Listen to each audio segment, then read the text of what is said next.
آنکھیں دھندلانے کی وجہ سے وہ صرف سفید کپڑوں سے ڈاکٹرز یا نرس کے آنے کا اندازہ ہی لگا سکتا تھا۔ مسٹر بین، کیا آپ ٹھیک ہیں؟ اگر ایسا ہے تو پلیز ہاتھ کے اشارے سے ہمیں بتائیں۔ ڈاکٹر نے کہا تو بین نے اپنا ہاتھ اٹھا کر اسے بتانا چاہا، مگر ایک بار پھر اس کی آنکھوں کے گرد اندھیرا چھا گیا اور وہ بے ہوش ہو گیا۔ ڈاکٹر نے آگے بڑھ کر اس کی نبض چیک کی اور پیچھے کھڑی پولیس آفیسر کیلی کی طرف متوجہ ہو کر کہا، میرا خیال ہے ان کا دماغ ابھی تک صدمے سے باہر نہیں آیا ہے، اس لیے یہ دوبارہ بے ہوش ہو گئے۔ کسی بڑے صدمے کے مریض کے ساتھ ایسا اکثر ہوتا ہے اور انہیں مکمل ہوش میں آنے کے لیے تقریباً 24 گھنٹے لگ جاتے ہیں۔ ڈاکٹر نے کہا تو کیلی نے سر ہلا دیا اور ڈاکٹر کے ساتھ کمرے سے باہر آ گئی۔ وہ جیسے ہی باہر آئی اس کے موبائل کی گھنٹی بجی۔ اس نے کال پک کی اور بولی، بولو راجر، کیا رپورٹ ہے؟ اس کے والدین بچپن میں ہی ایک حادثے میں گزر گئے تھے۔ دراصل ان کے ساتھ کوئی حادثہ نہیں ہوا تھا، وہ دونوں ہی اپنے گھر میں قتل ہوئے تھے۔ بین کے ڈیڈ جو نشے کی لت میں تھے، انہوں نے کسی مافیا سے سود پر ادھار لے رکھا۔ جب وہ رقم لوٹانے میں ناکام ہوئے تو مافیا نے ان لوگوں کے گھر میں گھس کر اسے اور اس کی بیوی کو قتل کر دیا۔ بین کی عمر اس وقت محض 8 سال تھی۔ اس حادثے نے اس کی زندگی بدل کر رکھ دی۔ اسے ایسا صدمہ لگا کہ اس نے بولنا ہی بند کر دیا۔ ڈاکٹرز کے مطابق کسی میڈیکل طور پر ایسی کوئی بیماری نہیں ہے جس کی وجہ سے وہ بول نہ پاتا۔ جہاں تک بول نہ پانے کا مسئلہ ہے تو یہ ایک نفسیاتی بیماری ہے۔ والدین کے مرنے سے پہلے وہ عام بچوں کی طرح بولتا تھا، مگر والدین کے مرنے کے بعد اس نے بولنا چھوڑ دیا اور پھر اس نے تقریباً گوشہ نشینی اختیار کی۔ والدین کے قتل ہونے کے بعد اسے اس کی خالہ نے پالا۔ پھر جب وہ 20 سال کا ہوا تو اس کی خالہ بھی گزر گئی تو اسے کسی طرح علم ہوا کہ اس کے آباء و اجداد کے نام ایک بنگلہ ہے جو سالہ سال گورنمنٹ کے قبضے میں چلا آ رہا ہے۔ گورنمنٹ نے بھی متعدد بار اس بنگلے کو نیلام کرنا چاہا مگر جیوری کی اجازت نہ دی۔ جب تک کارلوس خاندان میں سے کوئی فرد اس کی تحریری اجازت نہ دے دے بنگلہ فروخت نہیں ہو سکتا، جبکہ گورنمنٹ کا موقف کارلوس خاندان کا کوئی بھی فرد زندہ نہیں رہا، لہٰذا یہ بنگلہ اب گورنمنٹ پراپرٹی ہے۔ جیوری اور گورنمنٹ اس قانونی جنگ کا علم کسی طرح بین کو ہو گیا، جو کارلوس خاندان کا زندہ بچ جانے والا آخری فرد تھا۔ اس نے مجبوری میں کیس دائر کر دیا، پھر آخرکار وہ کیس جیت گیا اور پھر گورنمنٹ کو بنگلہ مجبوراً بین کارلوس کو حوالے کرنا پڑا۔ یہ بین کارلوس کی اب تک کی حاصل ہونے والی معلومات، اور ہاں، اس کی اسکول دور سے یونیورسٹی دور تک کوئی بھی گرل فرینڈ نہیں رہی، اس لیے اس کا کوئی اپنا یا قریبی شاید اس دنیا میں نہیں ہے۔ اب یا وہ ہے یا پھر وہ پرانا بنگلہ۔ راجر نے کہا تو کیلی نے اوکے کہہ کر لائن کاٹ دی۔ پھر ایک نرس کو مخاطب کیا، سنو، جب یہ مریض ہوش میں آئے تو مجھے اطلاع کرنا۔ کیلی نے کہا، اوکے میم۔ نرس نے خوش اخلاقی سے کہا تو کیلی آگے بڑھ گئی۔ بین کو ہوش آ چکا تھا، وہ بیڈ پر ٹیک لگائے بیٹھا تھا، اس کے ماتھے پر سفید رنگ کی پٹیاں بندھی ہوئی۔ کیلی اس کے ساتھ رکھی کرسی پر بیٹھی جبکہ راجر کمرے کے باہر دروازے کے ساتھ ٹیک لگائے بسکٹ کھائے جا رہا تھا۔ بین کی گود میں ایک نوٹ پیڈ اور قلم رکھا تھا۔ مسٹر بین، اب آپ کی طبیعت کیسی ہے؟ کیلی نے اسے سوالیہ نظروں سے دیکھا۔ فائن، بین نے پیڈ کے صفحے پر لکھا۔ آپ بتائیں گے اس رات آپ کے ساتھ کیا ہوا تھا؟ کیلی نے دوبارہ سوال کیا تو بین نے اسے دیکھتا ہوا سوچ میں پڑ گیا۔ وہ اسے حقیقت بتاتا تو شاید کیلی اس پر کبھی یقین نہ کرتی۔ اس کے مطابق کیلی پہلے ہی اسے شک کی نظر سے دیکھ رہی تھی۔ حقیقت بتا کر وہ اسے خود پر اور شک کا موقع نہیں دینا چاہتا، اس لیے اس نے کیلی کو کچھ بھی نہ بتایا اور پھر لکھا، اس رات میں اٹھا اور میرا پیر پھسل گیا جس کی وجہ سے میں گر گیا اور مجھے شدید چوٹ لگ گئی۔ بین نے کہا تو کیلی مسکرا پڑی، کیا یہ سچ ہے؟ جی ہاں، یہ سچ ہے، مگر مجھے یہاں کون لایا؟ بین نے سوالیہ انداز میں لکھا، میں تم سے جھوٹ نہیں بولوں گی، ہمیں فادر کے قتل کے سلسلے میں تم پر شک تھا، اس لیے میں نے ایک آدمی کو تمہاری نگرانی پر لگایا۔ میں جانتی ہوں یہ غیر قانونی بات ہے اور اس کے لیے تم میرے ڈپارٹمنٹ کے خلاف دعویٰ دائر کر سکتے ہو، لیکن دیکھ لو، اسی غیر قانونی کام کی وجہ سے تمہاری جان بچ گئی اور خوف زیادہ ہونے کی وجہ سے تمہاری موت بھی واقع ہو سکتی تھی، لیکن بات اتنی سادہ محسوس نہیں ہوئی جتنا تم سنا رہے ہو۔ میرے خیال میں آپ کو پولیس سے سچ بولنا چاہیے، خصوصاً اس صورت میں تو اور بھی لازم ہو جاتا ہے کہ آپ پولیس کی نظر میں مشکوک ہوں۔ کیلی نے کہا تو بین نے ایک نظر اسے دیکھا اور پھر جلدی سے لکھنا شروع کیا۔ آپ کو کیا لگتا ہے میں نے خود کو جان بوجھ کر زخمی کیا ہے؟ حالانکہ آپ یہ بات اچھی طرح سے جانتی ہیں کہ میں قانون کی کتنی عزت کرتا ہوں اور کتنا ذمہ دار شہری ہوں۔ بین کی تحریر پڑھ کر کیلی نے طویل سانس لیا۔ میرے کہنے کا مقصد ہرگز نہیں کہ آپ مجرم ہیں یا آپ پر الزام ہے، یہ دراصل ہمارا پیشہ ورانہ مجبوری ہوتی ہے۔ کسی بھی کیس کو حل کرنے کے لیے ہمیں اسے ہر زاویے سے دیکھنا پڑتا ہے۔ امید ہے آپ ہماری مجبوری کو سمجھیں گے اور ہمارے ساتھ ہر ممکن تعاون کریں گے۔ کیلی نے کہا تو بین نے سر ہلا دیا۔ آپ کو کسی بھی قسم کی کوئی بھی پریشانی ہو، آپ میری ذاتی نمبر پر مجھے کال کر سکتے ہیں۔ اب آپ آرام کریں، کیلی نے کہا اور بین نے ہاتھ ملا کر باہر آ گئی۔ راجر بھی اس کے پیچھے باہر آ گیا۔ میرا خیال ہے بین کا فادر کی موت سے کوئی لینا دینا نہیں ہے، اس لیے اس کی نگرانی کرنے کا کوئی جواز نہیں، کیلی نے کہا تو راجر نے سر ہلا دیا۔ دسمبر کا آخری اشرا چل رہا تھا تو برف باری شروع ہو چکی۔ برف کی چادر نے ماحول کو ڈھانپ کر رکھ دیا تھا۔ بین کو گھر آئے ابھی کچھ ہی دیر ہوئی تھی، اس نے اپنے کمرے میں موجود آتش دان میں لکڑیاں ڈال کر اس میں آگ جلائی اور قلم کاغذ سنبھال کر اس نے کچھ تحریر کی اور اپنے کمرے کے دروازے کے سامنے وہ کاغذ ڈال کر کمرے کا دروازہ اندر سے لاک کر بیڈ پر کمبل ڈال کر سو گیا۔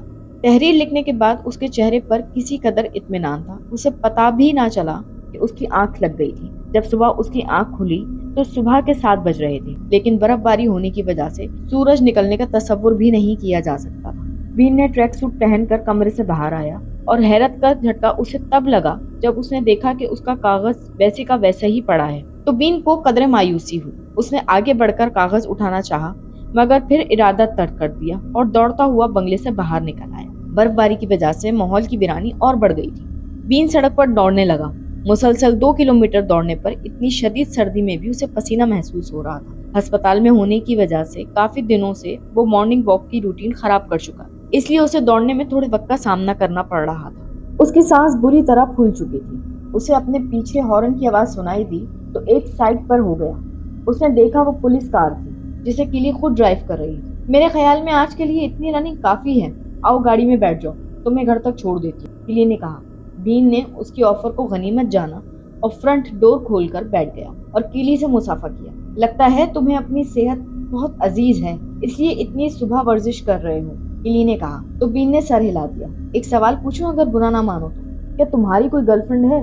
کیلی نے کہا تو بین اس غیر متوقع سوال پر چونک اٹھا۔ میرے کہنے کا مطلب ہے تم اکیلے اتنے بڑے بنگلے میں رہتے ہو، کیا تمہیں تنہائی محسوس نہیں ہوتی؟ کیلی نے کہا تو بین نے جیب سے کاغذ اور پین نکال کر کچھ لکھا اور کیلی کے حوالے کیا۔ کیلی نے وہ چٹ بنا پڑے اپنی شرٹ کی جیب میں ڈالی اور بین کو اس کے بنگلے کے گیٹ پر اتارا، پھر آگے بڑھ گئی، جبکہ بین بھی طویل سانس لے کر اندر داخل ہو گیا۔ پورا دن بین بنگلے میں کسی بھوت کی طرح بھٹکتا رہا، لیکن اس کو کوئی بھی چیز معمول سے ہٹ کر نظر نہ آئی۔ آخرکار وہ تھک ہار کر بیٹھ گیا۔ وہ جب سے یہاں شفٹ ہوا تھا اس نے ایک دن بھی اپنا کام نہیں کیا تھا، کیونکہ یہاں ہونے والے پے در پے واقعات نے اسے ذہنی طور پر منتشر کر دیا تھا۔ اس نے اس بیگ کو کھولا جسے اس نے اس دن سے نہیں کھولا تھا جب سے وہ یہاں آیا تھا۔ اس نے بیگ میں سے وائٹ بورڈ کا سٹینڈ نکالا اور بیگ میں سے بورڈ نکال کر اس پر فکس کیا اور ہاتھ میں کلر بورڈ لے کر برش کی مدد سے اسے صاف بورڈ پر رنگ کرنے لگا۔ آج کافی دنوں بعد اس کا مصور باہر آیا تھا، اس لیے اسے وقت کا احساس ہی نہ ہوا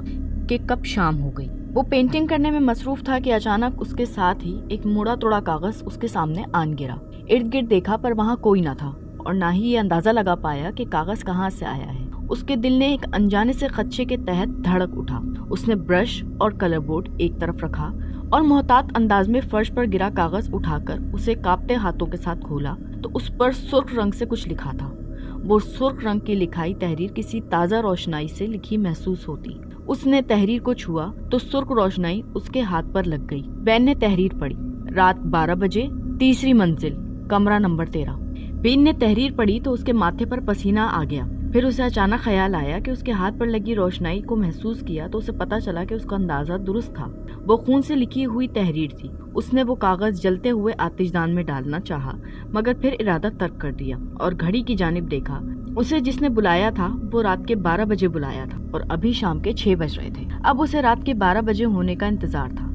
کلی اپنے آفس میں بیٹھی تھی، سگریٹ اس کی انگلیوں میں دبی جل رہی تھی، جبکہ کلی کے ہونٹوں پر مسکراہٹ رقص کر رہی تھی۔ وہ اپنے سامنے بین کی لکھی چٹ کو غور غور سے دیکھ رہی تھی اور اسے بار بار پڑھ کر مسکرا رہی تھی۔